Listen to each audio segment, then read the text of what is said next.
When I was little, my make-believe world was my favorite place to be. I created stories in my mind, and I was the princess at the ball, and it was my story, when I was little. And even growing up, the Disney movies and Narnia and all of those things were like, I don't know, to me, it's not just make-believe, it's like that world is really real, I think. And I tend to live there in my head a lot of times. Because I think the Bible is full of stories that can take you into a make-believe kind of place in your mind, where there's things happening that are full of magic. And I think the Bible is full of magic, personally. Like the Garden of Eden, to me, was a very magical place, magic that was very real. And I think that kind of, in the same way that the spiritual world and the physical world intertwine, I believe that the make-believe world and the real world kind of intertwine, and that there's some reality to this make-believe and to magic. So the first thing I think of is I've been in school plays before where children were supposed to be rolling a pretend ball to each other, and in the middle of it, and they're not even the main focal point of this scene. They're just off on the side. And in the middle of it, one of them gets mad at the other one and says, "No, I had the ball! Don't start rolling that! I had the ball!" And it's this pretend ball, that they're rolling back and forth. But it became more real to them than the reality that was going on. And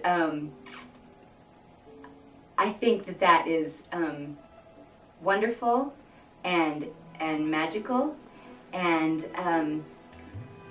I think it is a very special and unique thing when we can keep that as grown-ups and don't lose that, and when we can bring it out for other people to show.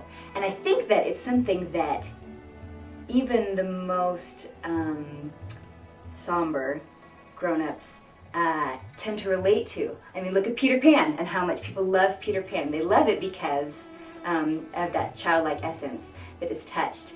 And I think it just touches something in the core of all of us. I think we all remember a place of being children and just being lost in our own world, and how special that is.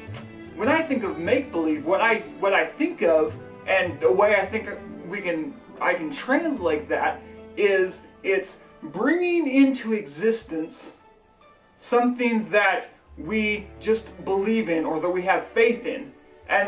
And that, if that's the case, then it's very similar to these ideas that we talk about when we say faith and works. It talks about in the Bible that there's this argument going back and forth, which is more important, faith or works, and it ends up saying, well, we need both. Well, I think make-believe is a way to describe living out both those ideas in a term that encompasses everything. Make believe.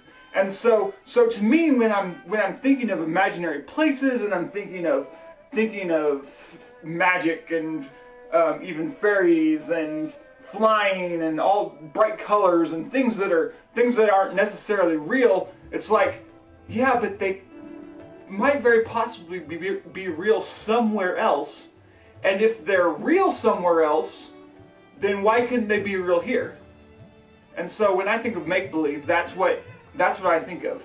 How can we make imaginary places real? I don't just want to think about things and have a great imagination. I want to actually do something with those pretend places.